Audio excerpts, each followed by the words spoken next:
Hey YouTube, it's your girl K for real coming to you.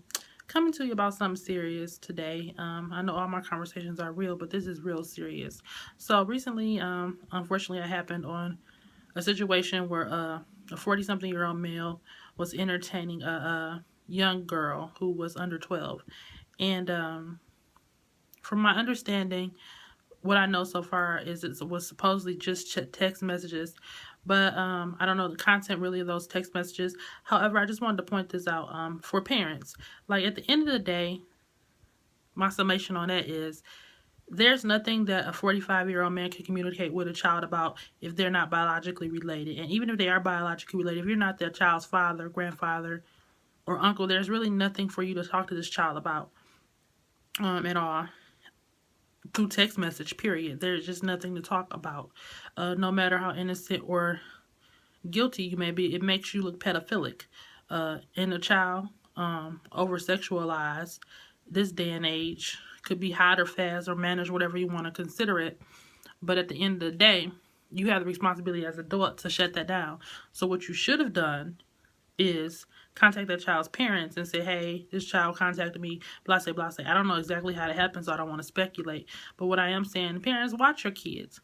You know, it's always been bad out here in these streets, but it really is. Like, even anywhere you can have your child. At school is unsafe. It's the bathroom issues with the law. You know, it's a whole thing on that. And honestly, even with the bathroom situation about transgender, I don't care what people do with their life. I'm a Christian, so I have my own beliefs, but I don't care what you do with your life between you and your God. However, as far as the bathrooms go, at the end of the day, no matter if you are a woman seeking to act like a man or a man seeking to act like a woman, or you change your gender, that's your business. I respect that. But the bathroom situation bothers me because you want rights in the bathroom, but what about the people, the straight people rights, or the people, other people, the biological people rights? Because at the end of the day, no matter what you're doing or how you're presenting yourself as, the physicality is always different between a man and a woman. And it's just something about being able to go in the bathroom. And my thing is, honestly, we wouldn't know if you were going or not if you didn't announce it. Because nowadays you have to look hard to tell one person from another. But it's unfortunate that it's even a topic of discussion to be a law that's passed, because I'm an adult. I can handle it. I don't care if you're coming as long as you don't bother me. But kids, it's not fair to young kids. Like, it's just not fair. So go in the family restroom or go in the unisex bathroom. You don't have to come in the female bathroom.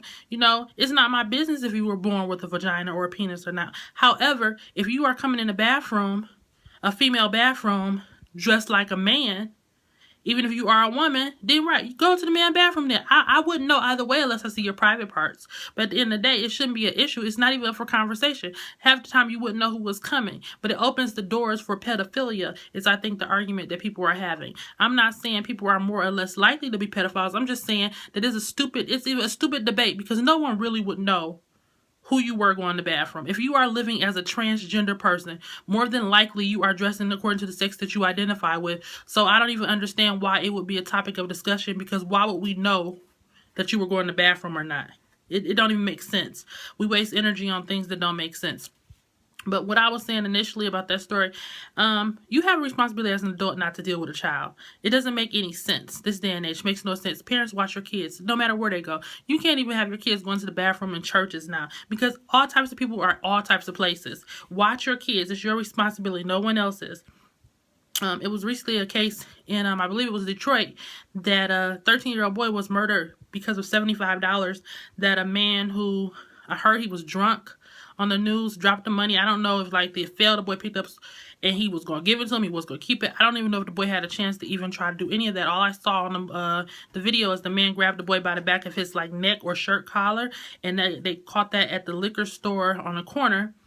And the next day the baby is dead in the grass. And the man is in Ohio somewhere or something like that, him and his girlfriend. Like, the girlfriend, you let it happen. He was a child. It was $75. Even if he was stealing it, which was horrible. I mean, really his life, because you were drunken. I don't know what the point was, you know. And that's why you have to watch your kids. And then my thing about that is, why, it looked dark, so I don't know what time it was, so I won't speculate. But why is this 13-year-old child outside that late? It's no excuse for his life being taken for nothing, no matter what he was doing, even if he was in the wrong. But like, really? People, you have to pay attention to your kids. You can't let the TV continue to raise your kids. You can't let the world raise your kids. You can't let Facebook, You know, let's pride these kids on going to school, doing positive things. Like, let them know that the stuff they see on TV is just a script. We need to be in scripture, okay?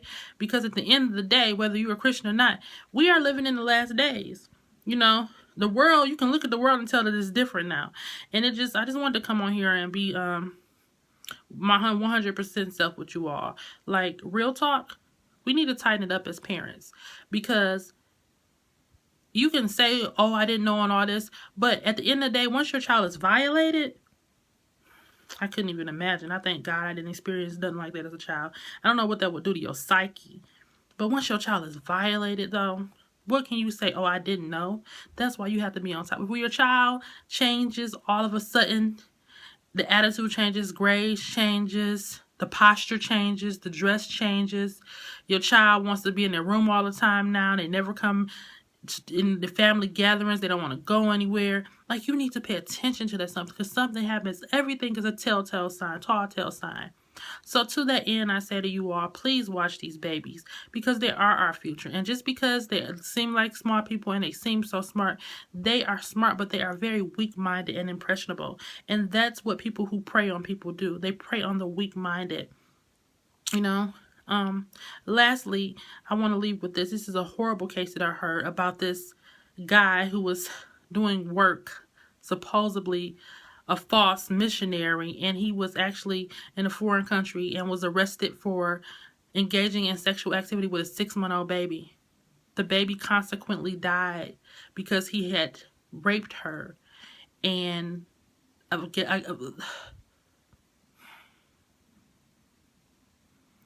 it hurts to even say, wow, really?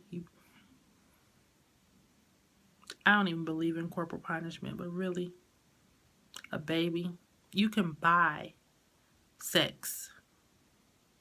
Nowadays, people will give you sex without even buying it. These chicks out here in these streets on social media, and you're raping a baby.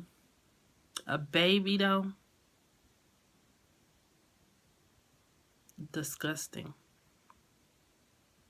Hell bound. Somebody that can't even defend themselves. Could you imagine?